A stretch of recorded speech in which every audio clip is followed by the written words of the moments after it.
Comunicado importante. Muito boa noite, meus amigos, e sejam todos muito bem-vindos a mais um vídeo do nosso canal.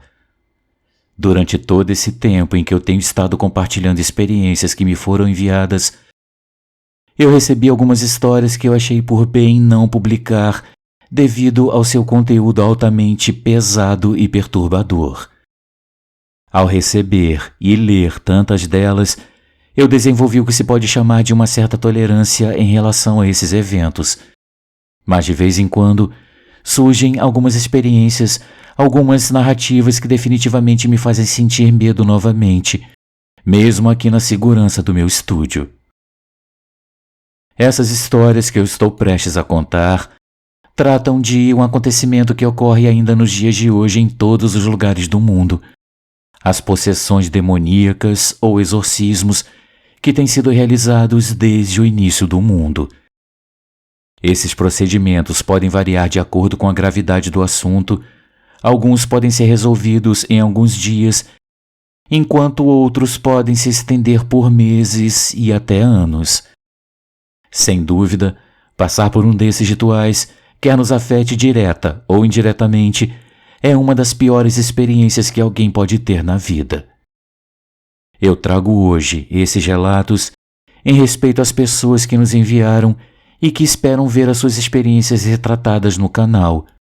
Mas eu advirto que o conteúdo desse vídeo é diferente de todos os outros do canal e ele pode chocar algumas pessoas.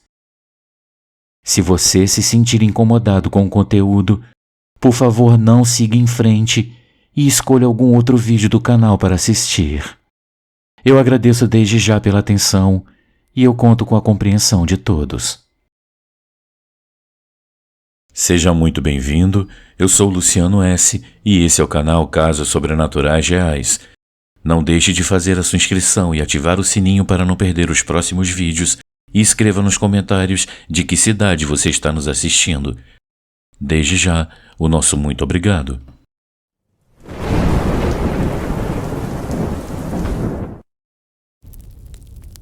Possessão e cura.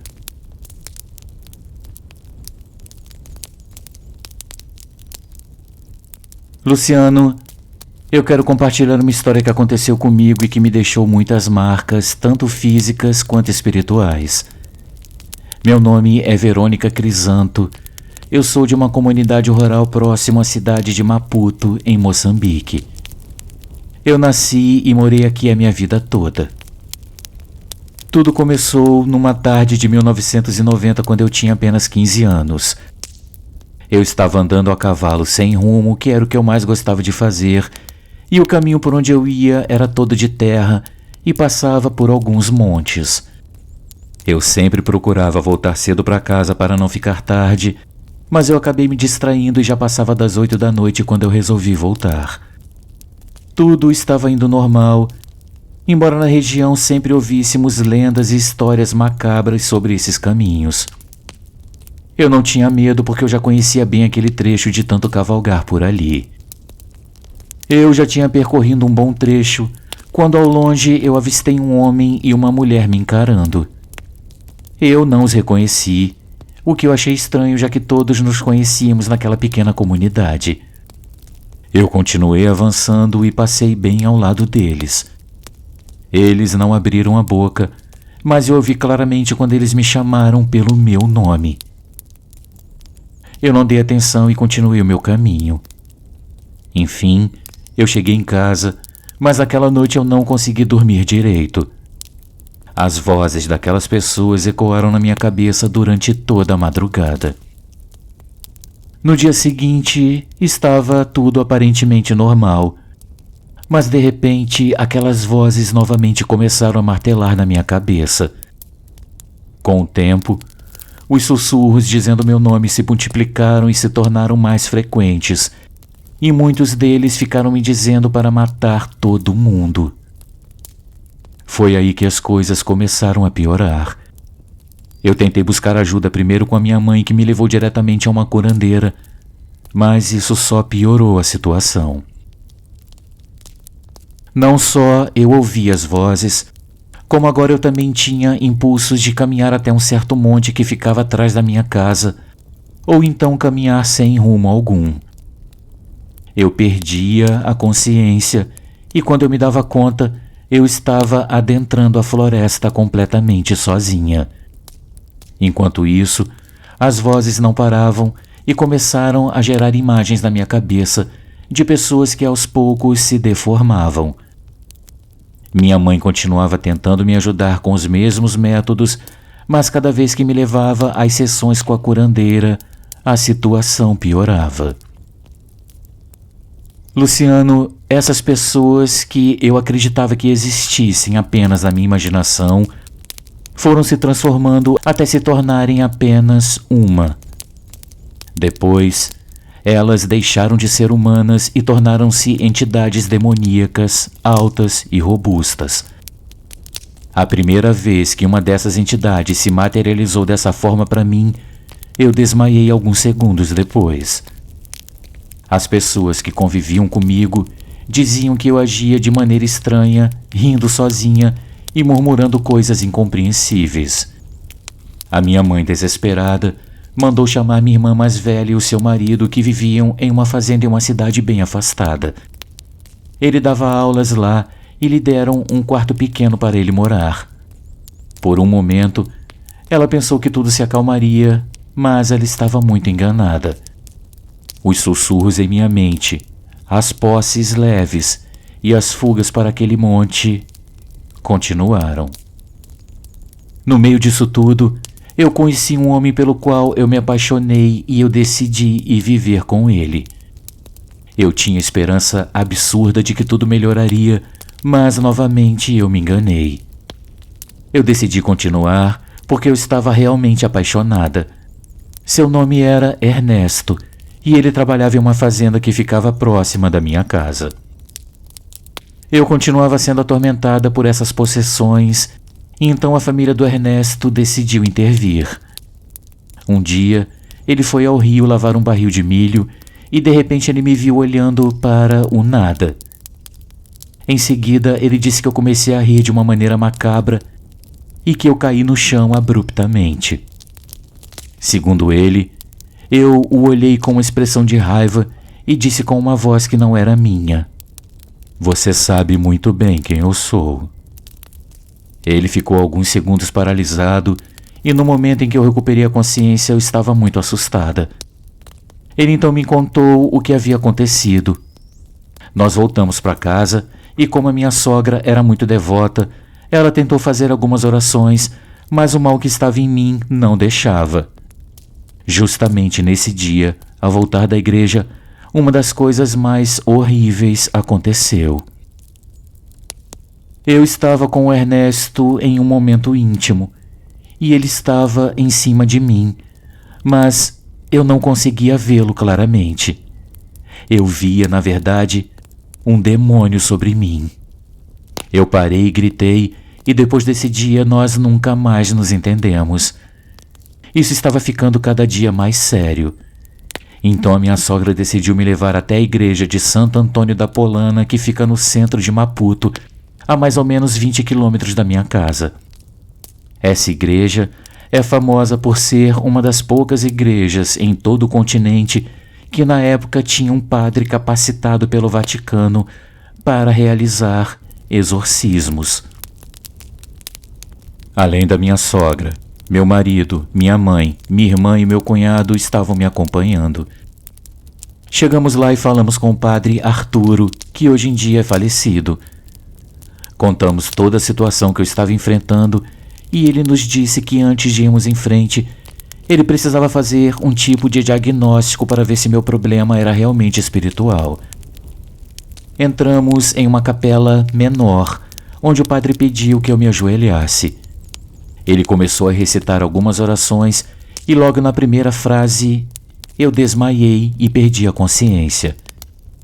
A minha irmã me contou que depois disso o padre começou a sua oração e eu reagi gritando desesperadamente.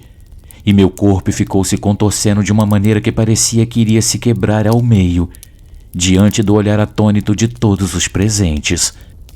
Minha mãe, ao ver o meu sofrimento, Tentou tampar os meus ouvidos, mas o padre disse para ela não fazer isso. Depois de alguns minutos, eu recuperei a consciência, me sentindo muito cansada e com o corpo inteiro dolorido.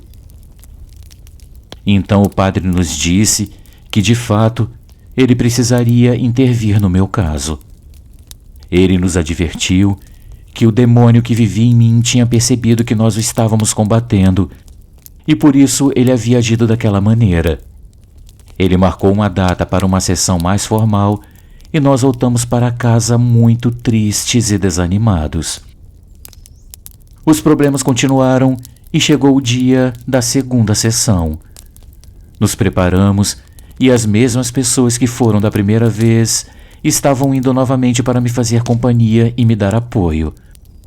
Nós partimos para o centro de Maputo, encontramos o padre Arturo novamente e dessa vez entramos na igreja. Ele disse que essa sessão seria mais intensa, pois o demônio sabia que nós o atacaríamos novamente. Luciano, antes de começar, eu fui amarrada a um banco comprido da igreja e a sessão começou. Novamente eu perdi a consciência.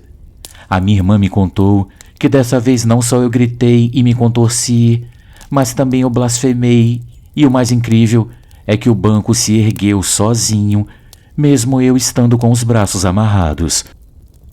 O padre gritava algumas frases que a minha irmã acredita ser em latim, e assim esse ritual continuou por um longo tempo.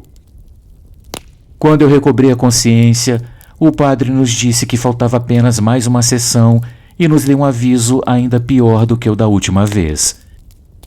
Ele disse para nos prepararmos muito bem, porque as coisas iriam piorar ainda mais. O demônio sabia perfeitamente que essa era a única solução. Ele nos deu alguns óleos, círios, terços e água benta. Voltamos para casa e tudo continuou como sempre, com as possessões um pouco mais agressivas. Aos poucos, aqueles sussurros na minha cabeça foram se transformando em gritos e as possessões se tornaram muito mais violentas. Eu também comecei a ver formas humanas se deformando cada vez mais. Então, o dia da última sessão para me libertar dessa terrível experiência estava se aproximando. 2 dias antes, eu tive um sonho onde o demônio me disse que naquela noite, até a madrugada, eu seria dele para sempre e que ninguém poderia evitar. Eu acordei muito agitada e contei o sonho para minha sogra. Amigos, eu sou uma mulher muito forte, dura e experiente. E em vez de ficar com medo, eu me enchi de coragem para fazer o que precisava ser feito. Eu não podia mais continuar vivendo daquela maneira. O dia passou rapidamente e eu fui para a cama tentar descansar. Quando eu me dei por mim, eram 2 horas da manhã e eu estava amarrada à cama, cercada de crucifixos, água benta e bíblias. Meu marido, minha sogra, minha irmã e o meu cunhado estavam lá com a Bíblia em mãos. Às 2h45 eu comecei a me sentir muito mal. Algo estava pressionando meu peito como se quisesse sair, e eu estava desesperada para que isso acontecesse. Eu sentia a ira daquela coisa e seus frenéticos esforços para me dominar, até que eu perdi a consciência.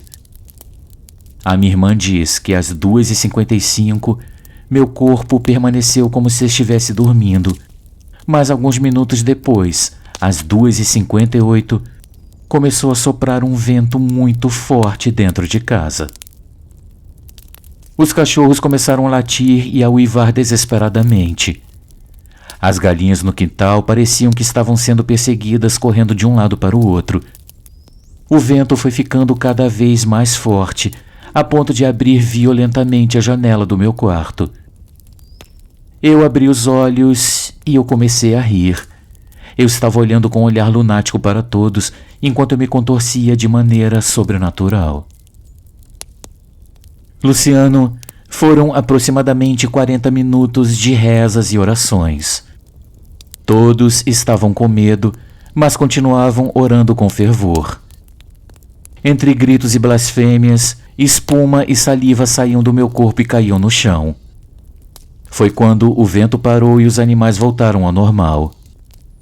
Eu acordei depois de algumas horas e me senti mais fraca do que nunca. Literalmente eu sentia como se a minha alma tivesse perdido uma parte dela.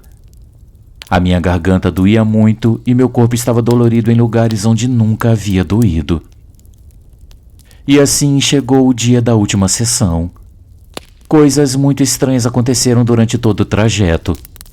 A gasolina acabou no meio do caminho, embora houvéssemos abastecido antes de pegar a estrada. Tivemos 2 pneus furados em momentos diferentes, e 1 ou 2 vezes o motor do carro ameaçou parar de funcionar. Mas apesar de tudo isso, finalmente chegamos à igreja. O padre chegou em poucos minutos e então a sessão começou. Logo, eu perdi a consciência e tudo começou da mesma forma. Eu estava gritando, me contorcendo e cuspindo, mas dessa vez quando o padre mencionou o nome do demônio, eu soltei um grito forte e que pareceu rasgar a minha garganta.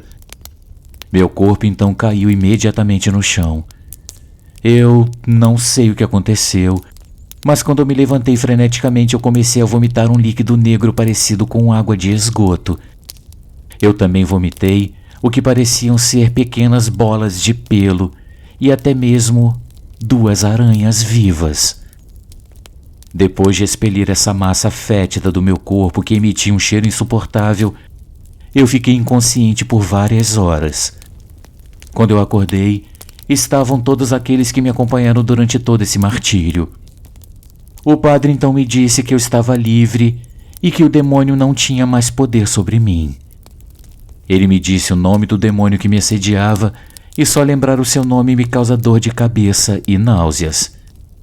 Eu nunca pronunciei o seu nome, embora eu nunca o tenha tirado da minha mente. Passaram alguns meses e eu logo engravidei. Eu não tive problemas durante a minha gestação e todos ficamos muito felizes com o nascimento da minha filha. Mas um dia, enquanto eu estava sozinha na varanda de casa, algo aconteceu. Eu vi aquele demônio parado na porta olhando para mim, com uma certa tristeza no olhar. Em seguida, ele simplesmente desapareceu. Desde então eu não tive grandes problemas com isso.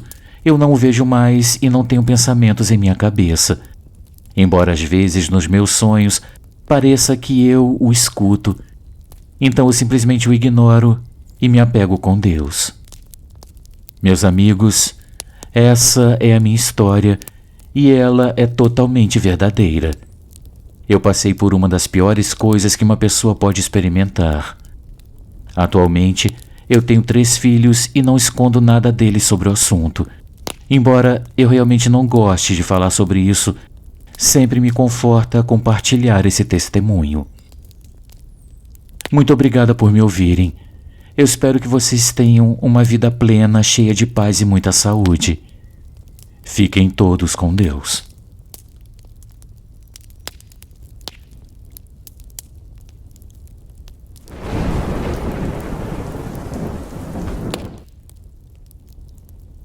Mordidas fatais.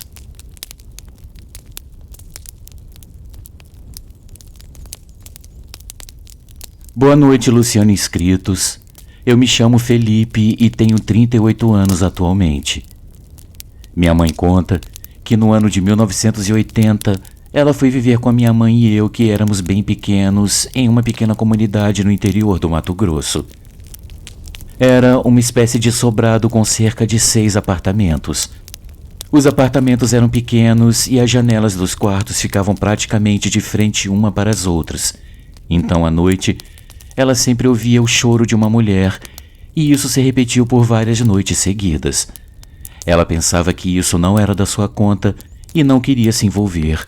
Afinal, ela tinha seus próprios problemas, e ela dizia que muitas vezes ela também chorou, e ninguém foi até lá perguntar se ela estava bem.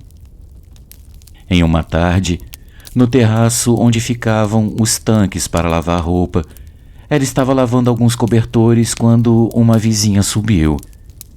Minha mãe sabia que essa vizinha morava muito perto do seu quarto. A senhora estava vestida toda de preto como se estivesse de luto. Naquele momento, minha mãe lembrou dos choros das noites anteriores e pensou em perguntar se ela estava bem para poder confortá-la. Para a surpresa da minha mãe, quando ela perguntou sobre o luto, a vizinha disse que não havia morrido nenhum parente dela. Então a minha mãe, confusa, disse: "Desculpe, vizinha, eu estou perguntando isso porque eu ouço uma mulher chorar todas as noites e eu pensei que fosse você." A senhora não respondeu nada e ficou pensativa. Quando terminou de estender os cobertores no varal, minha mãe se despediu da senhora e ela disse: "Eu vou te contar uma coisa. Eu sofro de um problema estranho que eu nem sei como descrever." A minha mãe observou atentamente quando a mulher suspirou profundamente e confessou: "À noite, quando eu durmo, eu sinto como se algo me mordesse." A minha mãe perguntou: "Como assim? É algum bicho?" Então a senhora respondeu: "Eu não sei. De manhã, quando eu acordo, eu estou cheia de mordidas pelo corpo." Minha mãe, que sempre foi muito cética, pensou: "Essa mulher é doida." E foi quando, de repente, a mulher levantou as mangas de seus braços e ela realmente tinha muitas mordidas vermelhas e algumas já cicatrizadas. Naquele momento, minha mãe pensou que talvez ela estivesse mordendo o próprio braço e mal conseguiu disfarçar a expressão de que não estava acreditando naquela história. Quando a senhora percebeu o ceticismo estampado no rosto da minha mãe, ela virou de costas e mostrou o pescoço, que também estava cheio de mordidas. Minha mãe, muito surpresa e assustada, perguntou por que e como isso acontecia, e ela respondeu que não sabia, que à noite, quando ela dormia, algo invisível a atacava e deixava todas aquelas marcas. Naquela mesma noite, quando a minha mãe estava prestes a dormir novamente, ela ouviu a mulher chorar. Mas além disso, ela também gritava. Eram gritos de sofrimento tão horríveis que vários vizinhos decidiram chamar a polícia. Luciano, quando os policiais conseguiram entrar no quarto da senhora, ela estava morta, com os olhos totalmente brancos e grandes mordidas por todo o corpo, como se um animal muito grande a tivesse atacado, a fazendo sangrar até a morte. Na madrugada seguinte, a minha mãe sentiu uma forte dor no braço. Ao acender a luz, ela percebeu que era uma pequena mordida. Aterrorizada, naquela mesma noite, nós saímos daquele apartamento e nunca mais voltamos. Minha mãe hoje tem certeza se tratar de algo sobrenatural, e ela tem essa certeza porque ela mesma viu com seus próprios olhos. Depois de todos esses anos, todas as vezes que ela se lembra dessa história, é impressionante a forma como a fisionomia dela se transforma.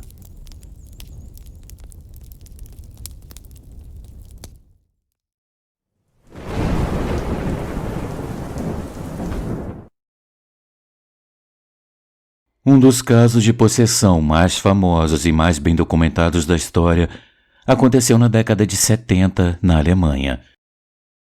A terrível história da jovem Anneliese Mitchell inspirou uma das obras mais famosas do cinema de terror, O Exorcismo de Emily Rose. Emily, can you hear me? There goes some queen of its heart.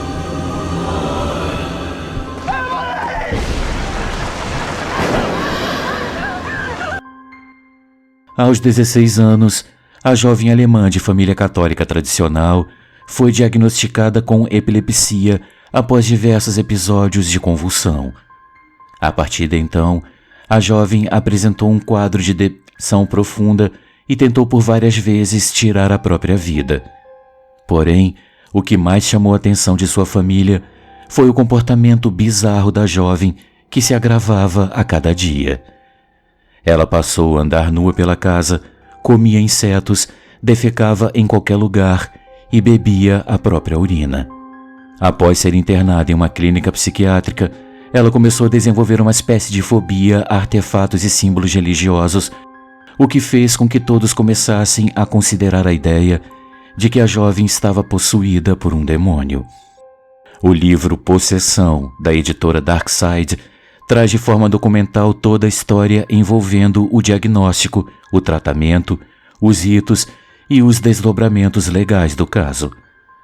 Ao trazer luz à história de Anneliese Mitchell, o livro mostra uma jovem que tinha sonhos e desejos, mas que teve a vida atormentada por constantes intervenções médicas e espirituais que não lhe traziam nenhum tipo de sossego, minando todas as suas relações pessoais.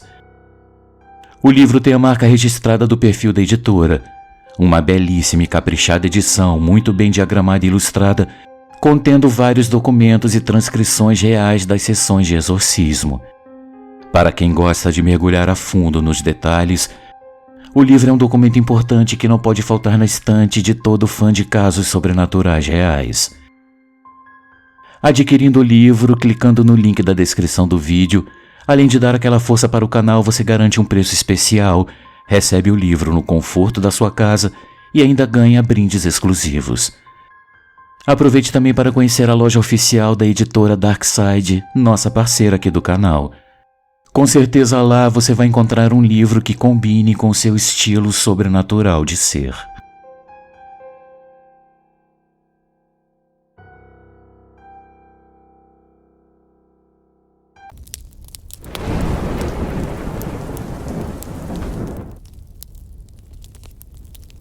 Christian.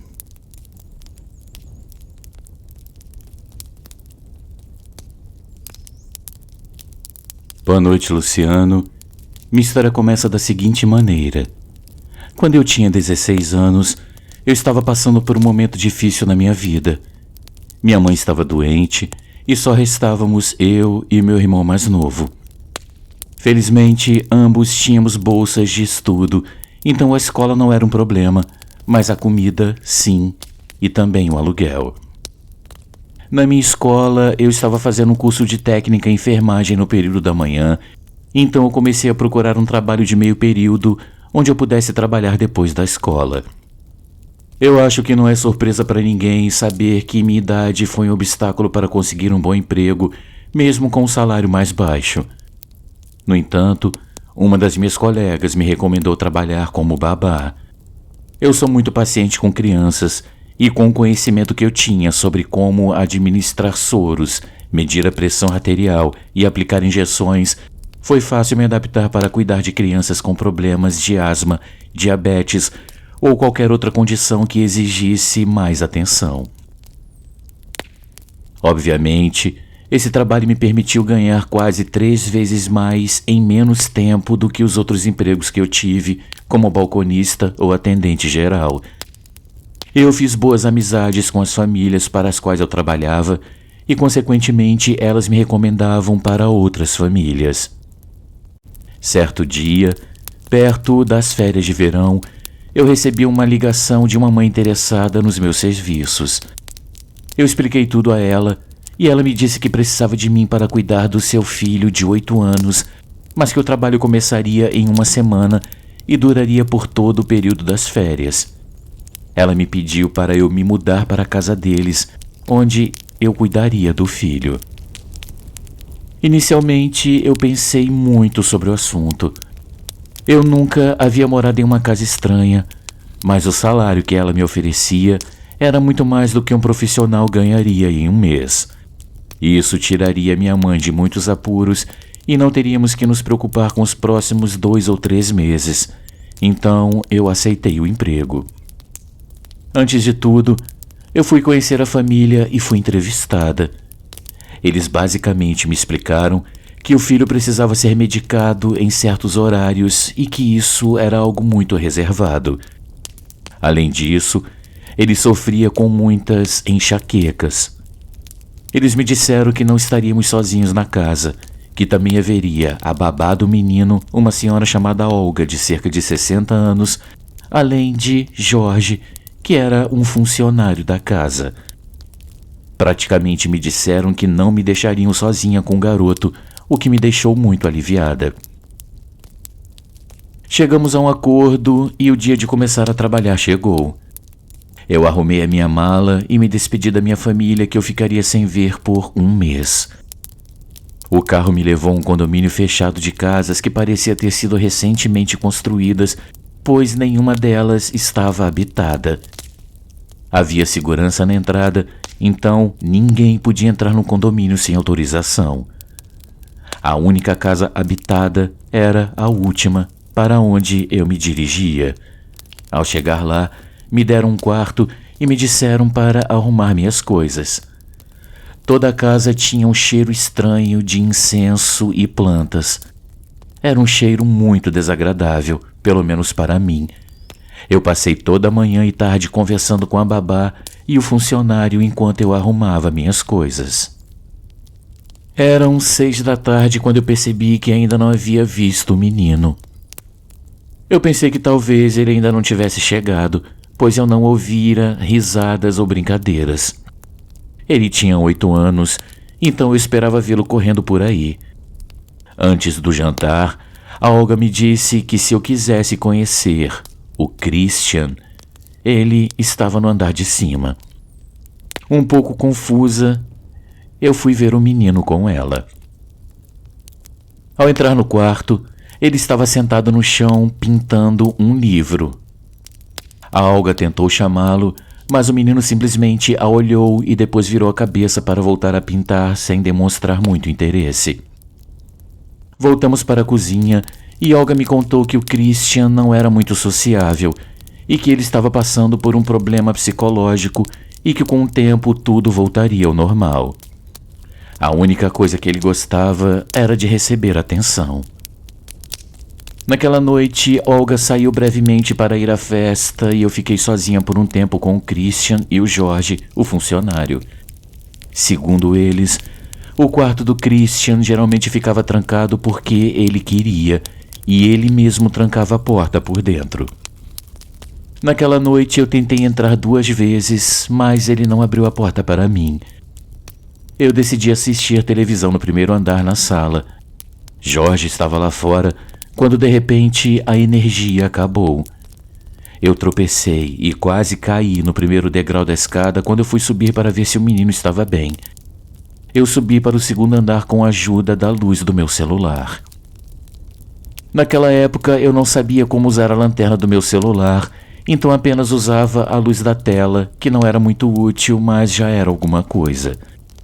Quando eu cheguei, eu comecei a bater na porta e a pedir que ele abrisse. Estava tudo escuro e era normal que uma criança dessa idade tivesse medo. Eu não recebi resposta e isso me deixou nervosa. Eu comecei então a bater na porta cada vez mais forte quando eu ouvi batidas vindo do outro lado do corredor, onde ficava o quarto de brinquedos do Christian. Eu corri para lá pensando que ele estava trancado lá dentro. Eu tentei abrir a porta e percebi que ela também estava trancada. As batidas de dentro estavam ficando mais intensas. Aterrorizada, eu gritei para o Jorge subir, pois eu temia o pior. Eu não queria que o Christian tivesse um ataque lá dentro. Finalmente o Jorge chegou e eu consegui abrir a porta. Quando ele a abriu, as batidas pararam. O quarto estava completamente escuro e o que me assustou foi que também ele estava completamente vazio. Não havia nada além dos brinquedos. Christian não estava lá dentro. Rapidamente, corremos para o quarto e o Jorge abriu a porta. Luciano, ele estava sentado na cama nos olhando como se nada estivesse acontecendo. Descemos juntos para a sala e a energia voltou exatamente 1 hora depois. Depois que tudo voltou ao normal, eu conversei novamente com a Olga. Eu disse a ela que por mais que eu batesse na porta, o Christian nunca a abria. Ela me disse novamente que ele era muito desconfiado, especialmente de pessoas novas, e ele não era sociável, então talvez fosse por isso que ele não abriu. Eu juro que eu tentei entender, mas eu comecei a achar que o comportamento daquele menino não era normal. O tempo passou e o Christian não desceu para jantar. A Olga levou comida para ele lá no quarto e nós ficamos lá embaixo. Depois de dar os remédios para o menino, eu me preparei para dormir esperando que a manhã seguinte fosse melhor. Mas as coisas não esperaram nem o sol nascer para piorar. Naquela mesma madrugada, enquanto eu dormia, algo me acordou. Nunca na minha vida eu havia experimentado um episódio de terror noturno. E até hoje eu tento me convencer de que havia sido isso pelo que eu passei naquela ocasião. Eu simplesmente não conseguia me mover. A única coisa que eu conseguia fazer era só olhar de um lado para o outro. Eu vi a porta do meu quarto começar a se abrir lentamente como se fosse um filme de terror. De repente, eu comecei a ver dedos saindo de um dos lados da porta e eles eram bem escuros. Quando a porta se abriu, eu vi o que parecia ser a silhueta de uma criança.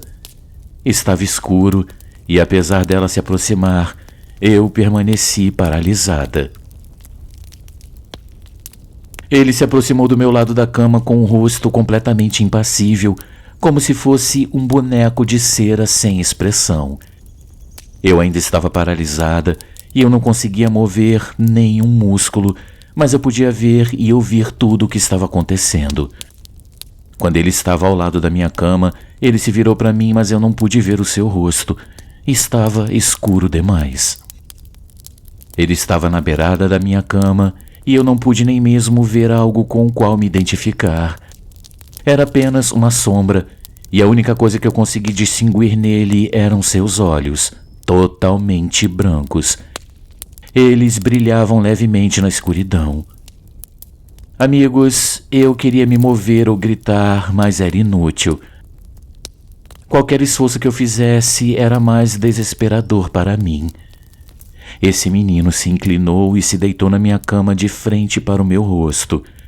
Eu o vi de frente, e de fato era uma sombra com os olhos brancos. O terror foi tanto que eu fechei os olhos e imediatamente eu perdi a consciência. Na manhã seguinte eu acordei com o despertador, mas eu não estava na minha cama, eu estava no chão. Eu me levantei com uma forte dor nas costas, acordei agitada e lembrando muito bem do que tinha acontecido, mas eu não quis mencionar nada durante o dia, nem mesmo com a minha família, pois eu não estava certa se eu havia tido um pesadelo ou se eu havia mesmo tido um episódio de terror noturno. Pesquisando na internet, eu descobri que uma pessoa poderia imaginar coisas enquanto estava nesse lapso, então eu optei por pensar que era apenas isso e procurei não dar muita importância ao assunto. Até então, o Christian ainda estava trancado em seu quarto quando anoiteceu. Como de costume, eu fui até seu quarto para dar-lhe seus remédios, mas novamente ele não me deixou entrar por mais que eu batesse. Eu desci para a cozinha, onde as chaves estavam guardadas. Enquanto eu as procurava, a eletricidade se foi novamente. Já estava escurecendo, eram por volta das 6:30, então a casa ficou totalmente escura novamente. Rapidamente eu acendi uma lâmpada que estava perto do fogão e, ao focá-la na sala de jantar, eu levei um grande susto, pois eu vi o Christian sentado em uma das cadeiras da sala de jantar de costas para mim. Eu perguntei o que ele estava fazendo lá embaixo, quando de repente ele começou a rir. O riso se tornava cada vez mais grave, como se saltasse do riso de uma criança para o riso de um adulto e depois para o riso de um idoso. Eu avancei 2 passos em direção a ele com toda a coragem que eu tinha, pois eu estava tremendo de medo, mas eu tentava ao máximo me controlar. É só uma criança, eu repeti para mim mesma várias vezes, até que de repente, antes de me aproximar para tocá-lo, eu comecei a ouvir o som de batidas vindo do quarto dele, lá no 2º andar. Essas batidas eram desesperadas e aumentavam com força. Quando eu olhei novamente para o Christian, ele já não estava lá. Ele tinha desaparecido em questão de segundos enquanto eu estava olhando para as escadas. Eu fiquei petrificada de medo e corri para a porta. Eu juro que eu estava mais do que disposta a sair correndo dali sem olhar para trás, mas eu fui detida por aquelas batidas. Eu consegui reunir a coragem que me restava quando eu decidi voltar para o quarto. Desta vez, eu girei a maçaneta e a porta se abriu. Christian estava lá, em frente, e parecia muito assustado. Ele se aproximou de mim, me abraçou e imediatamente saímos daquela casa. Nesse momento, eu não estava mais tão certa de querer continuar trabalhando naquele lugar. Apenas 2 dias haviam se passado e eu já estava aterrorizada. Naquela noite, quando a luz voltou e Christian estava em seu quarto, eu não escondi mais as coisas e contei a babá e ao Jorge o que estava acontecendo nos últimos dias.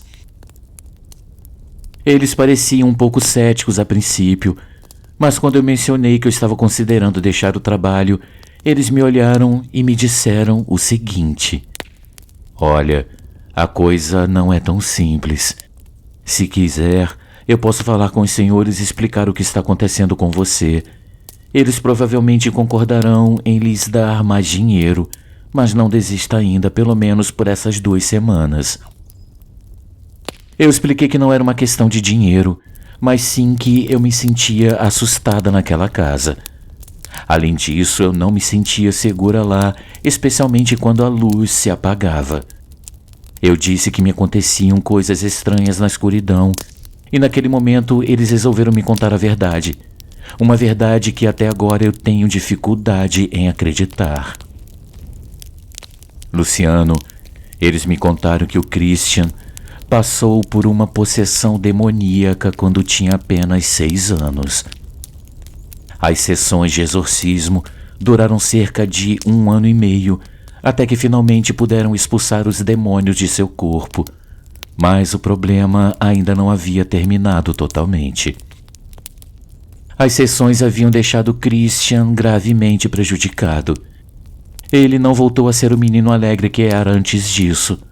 Para começar, ele se recusava a sair do seu quarto e já não conseguia falar, não porque não quisesse, mas porque as sessões de exorcismo machucaram muito as suas cordas vocais.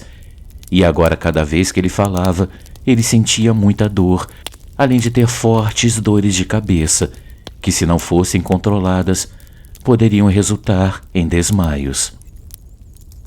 Luciano, eu fiquei chocada com a história que eles me contaram, e embora eu estivesse assustada, eu decidi ficar principalmente porque eu precisava do dinheiro.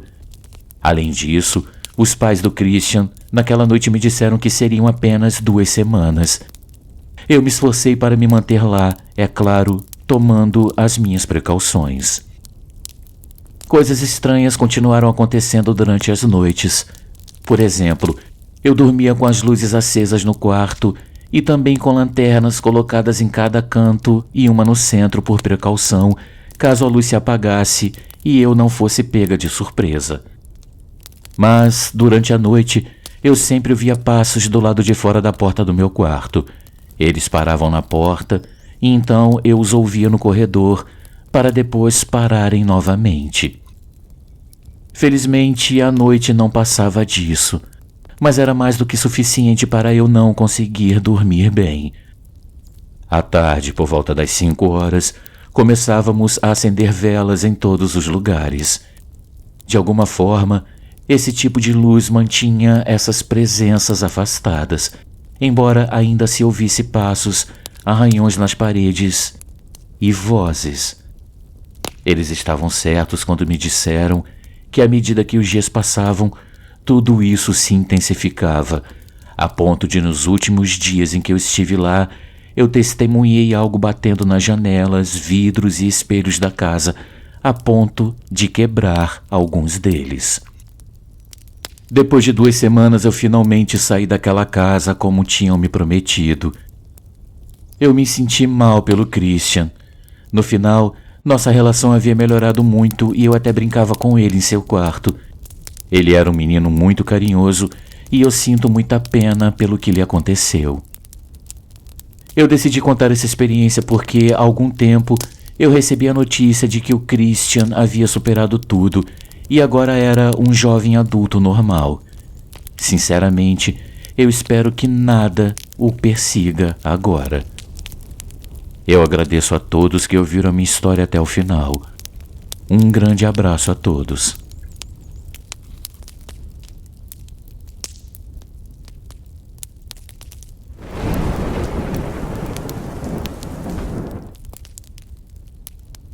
A possessão do meu pai.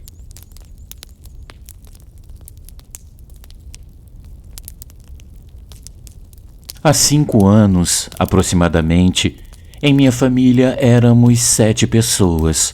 Eu, meus pais e meus irmãos. Nós morávamos em uma comunidade da zona norte do Rio de Janeiro.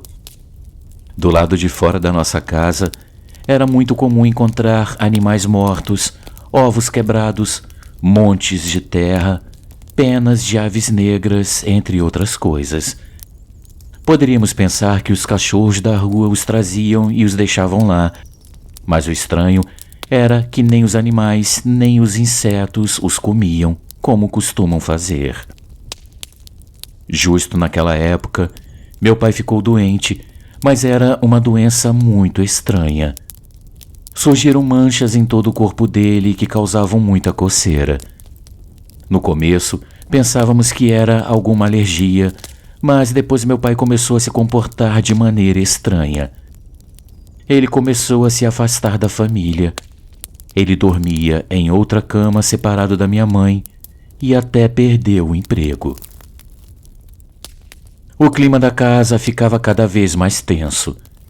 Meus pais começaram a brigar e suas brigas ficavam cada vez mais fortes. Às vezes, a minha irmã mais velha se juntava às discussões.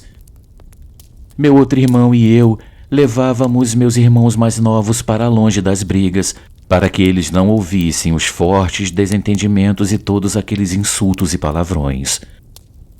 Minha mãe conta que uma noite ela acordou às 3:30 da madrugada com a sensação de estar sendo observada. Ela se virou para frente e viu meu pai parado na frente dela, olhando para ela com um olhar muito sinistro. Ela, muito assustada, perguntou o que ele estava fazendo e ele respondeu. Meu pai virou-se para trás, fixou o olhar em um crucifixo que estava pendurado acima da cama e disse: "Isso não deveria estar aqui." Minha mãe, com a voz trêmula de medo, disse para ele ir dormir. Sem dizer nada, meu pai apenas se retirou do quarto, mas a minha mãe, depois daquela cena aterrorizante, não conseguiu mais dormir naquela noite. Depois de alguns dias, algo realmente assustador aconteceu que me marcou para sempre. Uma noite, minha mãe estava gritando em seu quarto pedindo ajuda, dizendo que meu pai estava muito mal. Eu me assustei ao ouvir minha mãe, pois eu pensei que meu pai estivesse a ponto de morrer. Eu corri para o quarto com os meus irmãos sem imaginar a horrível cena que veríamos. Meu pai estava na cama rosnando e olhando para todos os lados. Depois ele começou a gritar muito alto, dizendo: "Vão embora daqui." Não sabíamos para quem ele estava falando ou por quê. Apenas estávamos muito assustados ao ver meu pai assim tão alterado. Ele ficou assim por alguns segundos enquanto tentávamos acalmá-lo, até que de repente ele desmaiou e caiu da cama. Então ele abriu os olhos e começou a se arrastar pelo chão como uma cobra em direção ao banheiro. Mas a minha irmã o segurou e puxou suas pernas com força para impedi-lo de entrar, enquanto a minha mãe rapidamente começou a ligar para os meus tios, muito assustada, contando o que estava acontecendo e pedindo a ajuda deles. Eu não sabia o que fazer. A única coisa que me veio à mente foi correr para pegar água benta e uma cruz, e eu comecei a rezar a oração de São Bento. Foi então que, de repente, meu pai voltou e nos disse para dizermos àquela mulher feia para ir embora, apontando para um lugar onde não havia nada. Foi algo realmente aterrorizante. Depois do ocorrido, um dos meus irmãos afirmou ter visto uma sombra negra assustadora saindo do quintal da casa e voando. Decidimos ir falar com o padre da igreja mais próxima, que nos conectou com um padre exorcista. Contamos tudo o que havia acontecido e ele explicou que, com base no que ocorreu, se tratava sim de uma opressão demoníaca. Ele fez uma oração pelo meu pai e prometeu vir abençoar a nossa casa, uma promessa que até hoje ele não cumpriu. Meu pai está melhor depois da oração daquele padre, que incluiu um dia de jejum e penitência da família. No entanto, a casa ainda tem um clima pesado.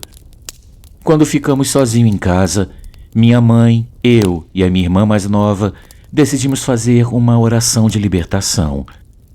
Em um balde com água, despejamos metade de uma garrafa com água benta que o padre nos deu e espalhamos pela casa. Aprendemos a oração de Pascal e, ao começar a rezar, ouvimos um lamento bem alto.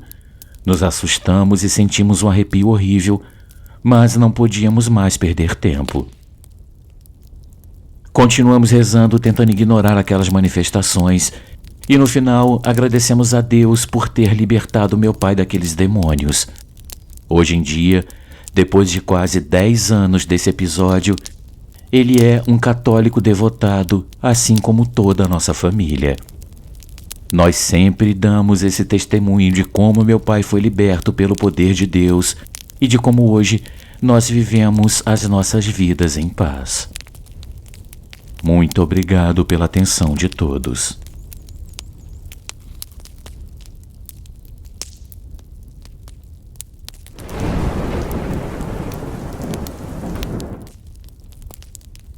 Cara a cara com o demônio.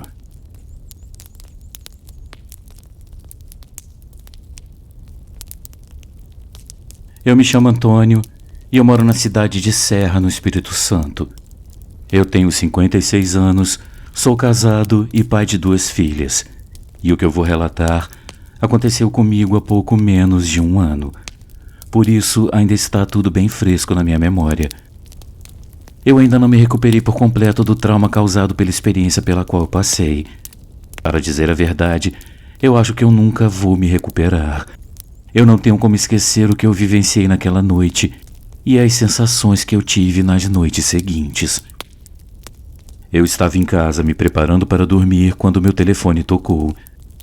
Já havia passado das 11 da noite. Hoje em dia, quando alguém liga, ao invés de mandar um áudio pelo aplicativo de mensagem, a gente já acha estranho, ainda mais nesse horário. O visor mostrava o número do telefone da minha irmã e o meu coração logo deu um salto. Nessas horas, a gente pensa logo o pior. Eu atendi e a minha irmã, bastante nervosa, começou a falar muito e muito rápido. Quando eu consegui fazer ela se acalmar, eu pedi para ela respirar e me contar bem devagar o que estava acontecendo. E o que ela me falou fez o meu coração gelar. Vem pra cá agora que a Vânia não está bem. Eu perguntei o que ela tinha e ela me respondeu: não dá para explicar agora, vem pra cá pelo amor de Deus. Eu perguntei se ela já tinha ligado para emergência. Então ela me respondeu com um berro desesperado, desligando o telefone logo em seguida. Vem pra cá agora, ela me disse. Para explicar melhor a situação, eu vou precisar dizer algumas coisas.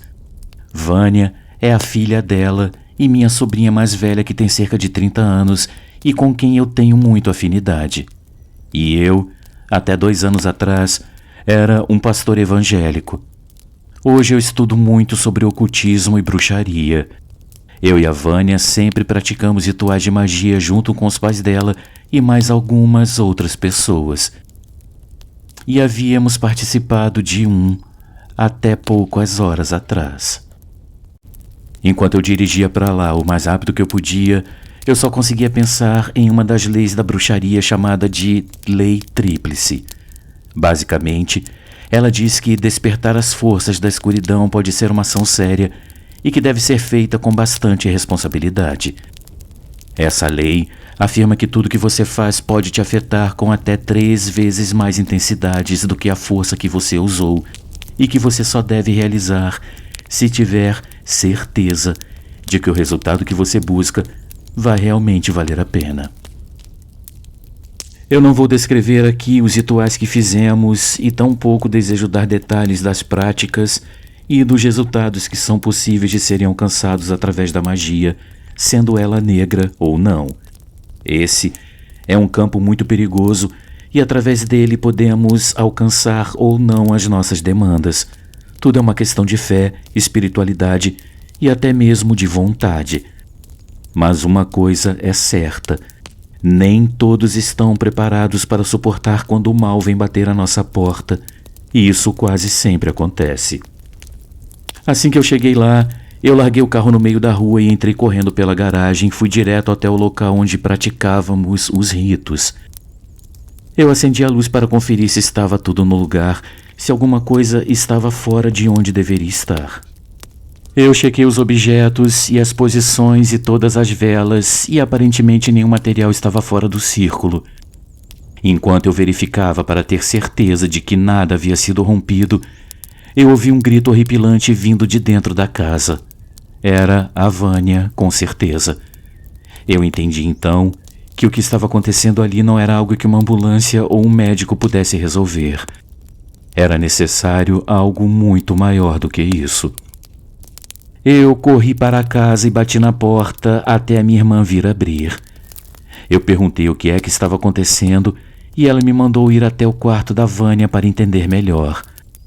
Quando eu cheguei lá, eu encontrei a Vânia sentada em uma pequena poltrona com os olhos vidrados olhando para o vazio. Eu passei por ela e me ajoelhei na sua frente sem que ela desse nenhum sinal de que estava reconhecendo a minha presença ali. Eu perguntei a ela várias vezes o que estava acontecendo e ela não me respondia. Existem algumas palavras de poder que são utilizadas dependendo do resultado que se pretende ter em alguns casos. Eu utilizei algumas e também não obtive resultado nenhum. Nem mesmo uma piscada de olhos eu consegui obter dela. Ela estava totalmente paralisada. Minha irmã me disse então que desde que terminamos o rito que ela começou a se queixar de tontura, dor de cabeça e ânsia de vômito. Ela ainda tomou um banho antes de se deitar e cerca de meia hora depois, ela começou a gritar sem nenhum motivo aparente. Minha irmã disse ter certeza de que algum espírito opressor estava agarrado a ela.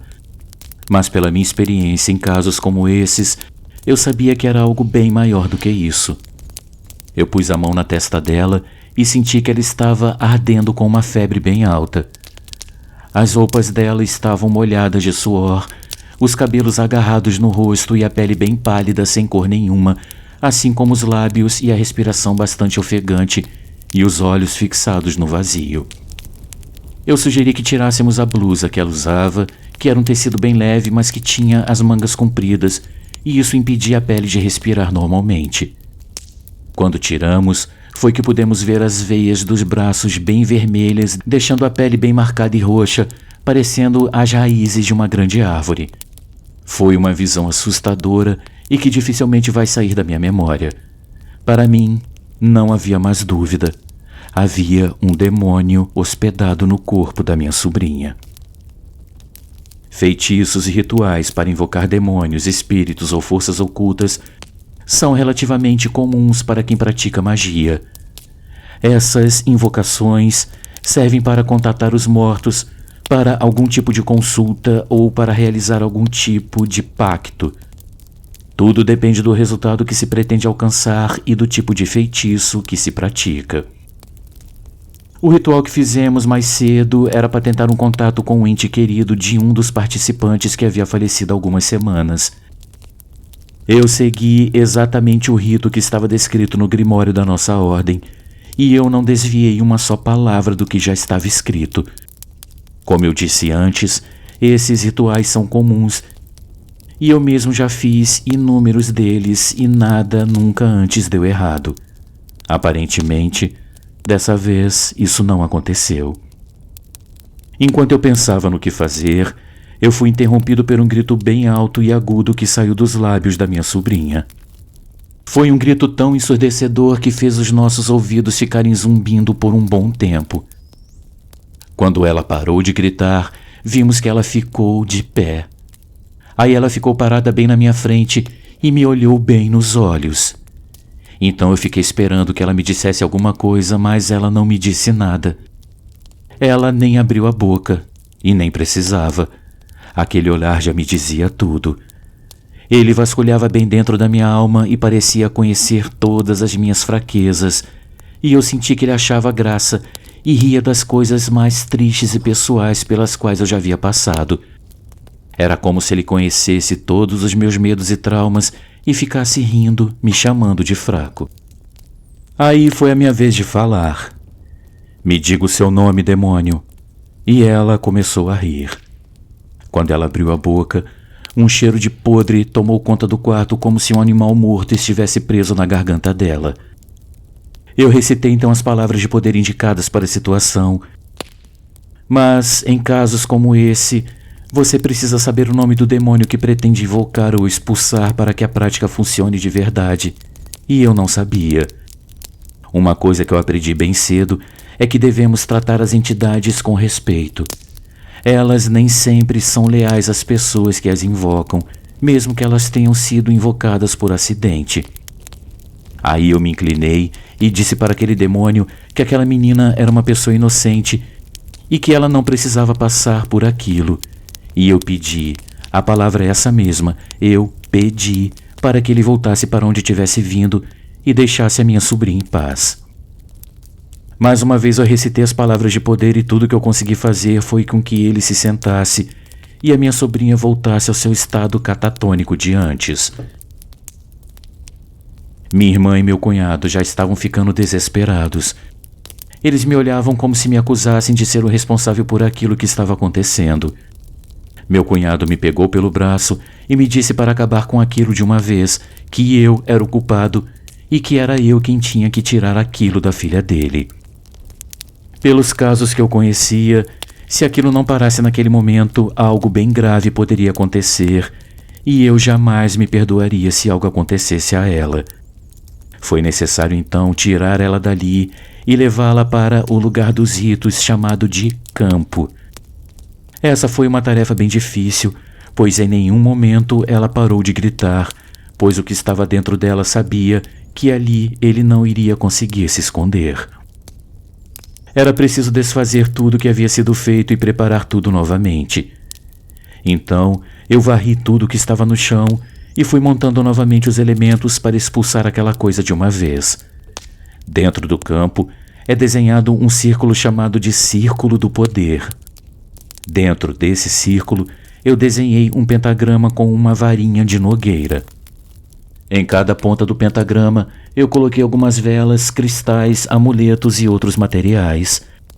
Aí eu pisei dentro do círculo e me sentei no centro do pentagrama, onde eu comecei a recitar as palavras de poder. Ela ficou parada bem próxima ao círculo, exatamente do mesmo jeito que estava antes. Eu fechei os olhos, me concentrando ao máximo no que eu estava fazendo. Eu repeti 7 vezes as palavras, reunindo na minha garganta toda a fé que eu tinha e toda a fé que eu ainda achava que poderia ter. Eu ergui as 2 mãos e gritei com todo o poder dos meus pulmões para aquele demônio deixar o corpo dela. Quando eu abri os olhos depois de um breve silêncio, minha sobrinha estava sentada em uma cadeira no canto da sala amparada pelos pais e de pé, dentro do círculo bem na minha frente, estava ele, o demônio que foi atraído para dentro do círculo. Eu não sabia se eles o estavam vendo ou se apenas eu que estava no meio do pentagrama podia vê-lo. Minha irmã pegou um pote de sal grosso e espalhou pelas linhas que desenhavam o círculo. Eu me levantei e fiquei frente a frente com aquele demônio. Em meio ao cheiro de podre e enxofre, aquela visão me deixou aterrorizado. Essa havia sido a primeira vez que eu me deparava com algo do tipo. Era a primeira vez que eu via na minha frente uma prova real e concreta de que o mal realmente existe. Eu lembrei de uma frase que eu li em algum lugar uma vez, na época que eu era pastor. O maior trunfo do demônio é fazer com que você pense que ele não existe. E pode acreditar no que eu digo, ele existe e está à espreita aguardando uma brecha para entrar na sua vida. A imagem daquela criatura é algo que eu nunca mais vou esquecer enquanto eu viver. Nenhum filme, nenhuma imagem, nenhum desenho, nada jamais vai chegar perto de descrever aquela imagem tão aterradora. Eu reuni forças em meio a esse pavor e ordenei que ele voltasse ao lugar de onde veio. Aí a imagem dele foi se desfazendo na minha frente como se virasse fumaça, e logo após a imagem dele sumir, o cheiro também foi embora, e aquele peso, aquela opressão saiu dos meus ombros, e tudo voltou ao normal novamente. Eu então saí de dentro do pentagrama e desfiz novamente o desenho e retirei todos os elementos de dentro do círculo. Eu vi que a minha sobrinha estava finalmente livre daquele espírito maligno e, ainda muito assustada, ela me contou que estava assistindo a tudo de fora do corpo. Ela disse que pôde acompanhar tudo o que aconteceu desde que terminamos de fazer o ritual. Segundo o que ela contou, aquele demônio estava presente na sala desde que o ritual havia começado. Ele estava observando tudo e, durante as palavras de invocação, ele se apoderou do corpo dela. Desse dia em diante, eu nunca mais retornei àquele lugar. Tudo que eu aprendi, desde que eu me iniciei na bruxaria, jamais havia me preparado para passar por uma situação como essa. Hoje, eu estou repensando todos os meus conceitos e eu não sei se vale a pena continuar lidando com forças que estão muito além do nosso controle e entendimento. Minha sobrinha e os pais dela se retiraram da nossa ordem e estão procurando um comprador para a casa. Eles desejam se mudar da cidade e eu penso seriamente em fazer a mesma coisa.